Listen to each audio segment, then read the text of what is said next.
Hi every one, good morning. അപ്പോൾ ഇന്ന് Thursday ആണ്. നമുക്ക് ക്ലാസ്സുകളൊന്നുമില്ല. നമുക്കിന്ന് വാട്ടർ ഡേയും പിന്നെ ഒരു ആക്ടിവിറ്റിയൊക്കെ ചെയ്താൽ മതി. രാവിലെ തന്നെ ഞാൻ ഡ്രസ്സ് അങ്ങ് ചേഞ്ച് ചെയ്യാൻ പോവുകയാണ്. കാരണം നമ്മുടെ ക്ലാസ്സാണ് ഫസ്റ്റ് വാട്ടർ ഗെയിമിന് ഇറങ്ങുന്നത്. അതുകൊണ്ട് ഞാൻ എൻ്റെ ടീഷർട്ടും ഷൂസൊക്കെ മാറി ഒരു സ്ലിപ്പറൊക്കെ ഇട്ടിരുന്നു. അപ്പോൾ എല്ലാ കുട്ടികളും ഡ്രസ്സെല്ലാം ചേഞ്ച് ചെയ്ത് റെഡി ആയിട്ടിരിക്കുന്നു. അപ്പോൾ ഞാൻ കുറച്ച് എനിക്ക് എല്ലാം അറേഞ്ച് ചെയ്യണമായിരുന്നു. അപ്പോൾ ഞാൻ അതിലെല്ലാം പോയി നോക്കി. ഇപ്പോൾ സെറ്റായിട്ടുണ്ട്. അങ്ങനെ പിള്ളേരെ എല്ലാവരെയും ഇറക്കി. ഞാനിന്ന് വാട്ടർ ആക്ടിവിറ്റി ഒന്നും കണ്ടക്ട് ചെയ്തിട്ടില്ല. ഇന്നെല്ലാം ദൃശ്യിച്ച് ചെയ്തുകൊണ്ട് എനിക്കങ്ങനെ ഇന്ന് വലിയ പണിയൊന്നും ഇല്ലായിരുന്നു. ജസ്റ്റ് ഹെൽപ്പ് ഒന്ന് ചെയ്യണമായിരുന്നു മോർണിംഗ് ടൈമിൽ.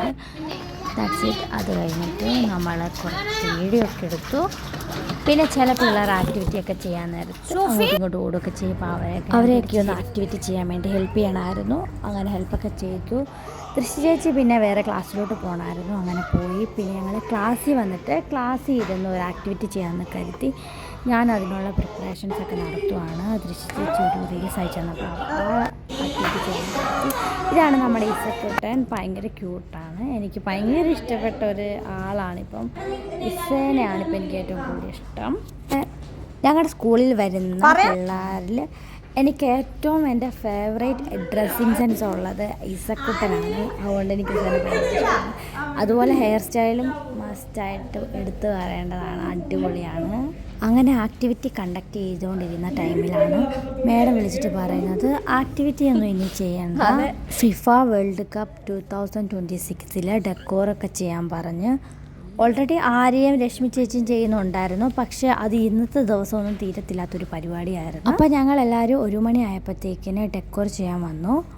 അപ്പം മേഡം പറയുക 1 മണിക്കൂർ 18 കൺട്രീസിലെ ജേഴ്സിയും റെഡി ആയിരിക്കണം. ഈ 1 മണിക്കൂറും കൊണ്ട് തീർക്കണം. പിന്നെ നെക്സ്റ്റ് സാറ്റർഡേ ഈവനിങ് എല്ലാം റെഡി ആയിരിക്കണമെന്ന്. അത് ഞങ്ങളെക്കൊണ്ട് ഇമ്പോസിബിളാണ്. അതിപ്പോൾ ഞങ്ങളല്ല, ആരാണെങ്കിലും ഈ ഒരു ഷോർട്ട് പീരീഡിൽ ഉണ്ടാക്കാൻ ഒരിക്കലും പറ്റത്തില്ലാത്ത കാര്യമാണ്. ഇന്നത്തെ ദിവസം അതുകൊണ്ട് ഞങ്ങൾക്ക് ഭയങ്കര തലവേദന ആയിരുന്നു. ഇതുപോലെ പ്രഷർ തരുന്ന ഞങ്ങളുടെ മേഡം സത്യം പറഞ്ഞാൽ ഞങ്ങൾ വെറുക്കുവാണ്. ഒരു ദിവസമല്ല, ഞങ്ങളോടെന്നും ഇങ്ങനെയാണ്. ഞാൻ സത്യം പറഞ്ഞാൽ ഓക്കെ വേണ്ട എന്ന് വെച്ച് ഞങ്ങൾക്ക് ഭയങ്കര വെറുപ്പായി മാറി. ഇന്നത്തെ ദിവസം വളരെ മോശവും വളരെ സ്ട്രെസ്സും എന്തൊക്കെ ജീവിതത്തിൽ ഉണ്ടായിട്ടുണ്ടോ, ഇതുപോലത്തെ ഒരു സ്ട്രെസ് ഉണ്ടായ ഒരു ദിവസമില്ല.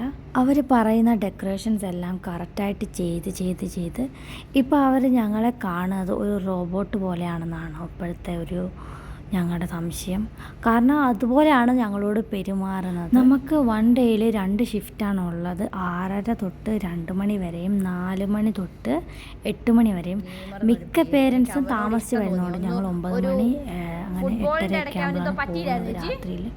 അപ്പോൾ ഇതിൻ്റെ ഇടയ്ക്ക് നമുക്കൊരു റെസ്റ്റ് പോലും തരാതെ അവരിങ്ങനെയൊക്കെ പറയുമ്പോൾ സത്യം പറഞ്ഞാൽ സംടൈംസ് മടുക്കുക. നമുക്ക് പെട്ടെന്ന് ഒരു ഡിസിഷൻ എടുക്കുന്നത് എങ്ങനെയാണ്, നമുക്ക് നിർത്തി വീട്ടിൽ പോകാനൊക്കെ എല്ലാവരും ചിന്തിക്കും. പക്ഷേ ഓരോരുത്തരുടെ സാഹചര്യം അതിനെക്കൊണ്ട് പറ്റുന്നില്ല. പലർക്കും പല സാഹചര്യങ്ങളാണ്, പല ബുദ്ധിമുട്ടുകളാണ്. പക്ഷെ ആരും ഇതിനൊരു സൊല്യൂഷൻ കണ്ടുപിടിക്കുന്നില്ല. നമ്മളെ കുഴപ്പമൊന്നുമില്ല, ജോലി ചെയ്യുന്നതിനും പൈസ തരുന്ന അനുസരിച്ച് ജോലി ചെയ്യുന്നതിനും ഒന്നും ഒരു കുഴപ്പമില്ല. പക്ഷേ ഇതിൻ്റെ ഇടയ്ക്ക് നമുക്കോരോ ക്ലാസ്സുകളും തരും. അതിൽ ആക്ടിവിറ്റി ചെയ്യണം. പിന്നെ ഈ പിള്ളേരെ നന്നായിട്ട് നോക്കണം. അവർക്കൊരു പോറൽ വീണാൽ നമ്മുടെ തലയിലിരിക്കും. ഇതിൻ്റെ എല്ലാം പ്രഷറിൻ്റെ അടുത്താണ്.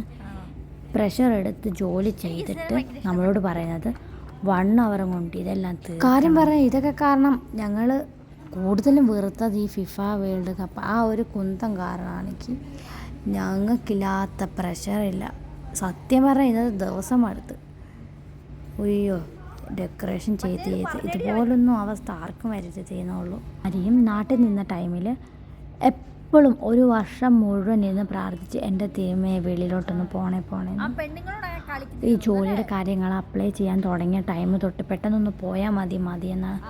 പക്ഷേ ഇവിടെ വന്ന് കുറച്ച് നാൾ 1 വർഷം കഴിഞ്ഞപ്പോഴത്തേക്കിന് സത്യം പറഞ്ഞാൽ നമുക്കറിയാവുന്നവരോ ആരും ഇങ്ങനെ ഇങ്ങോട്ട് വരരുതെന്നുള്ള അതുപോലെ നമ്മളെ പണിയെടുപ്പിച്ച് കൊല്ലുന്ന ആൾക്കാരാണ് ഇവിടെ ഉള്ളവർ. ഒരാൾക്കും ദയെന്ന് പറയുന്നതില്ല.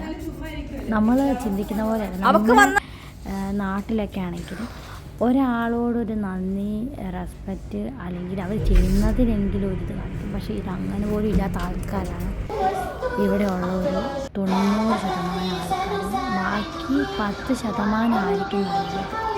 പക്ഷെ അത് കിട്ടാനൊരു വലിയ ബുദ്ധിമുട്ടാണ്. നമുക്കൊരു നല്ല വ്യക്തികളെ കിട്ടാൻ ഇവിടെ ഭയങ്കര പാടാണ്. അപ്പോൾ ഇന്നത്തെ ഇത്രയുള്ളൂ. Bye by.